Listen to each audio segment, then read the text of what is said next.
အလောဘနိကလာပါသမီးနမေကဆောင်မြပိုင်လို့ခေါ်ပါတယ်ဝီယမဆိုင်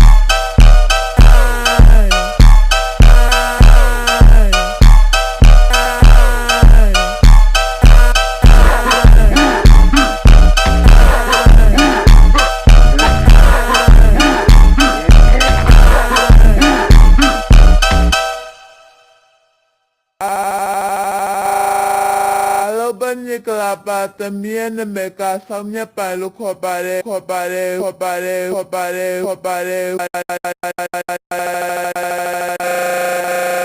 ဝီယမဆိုင်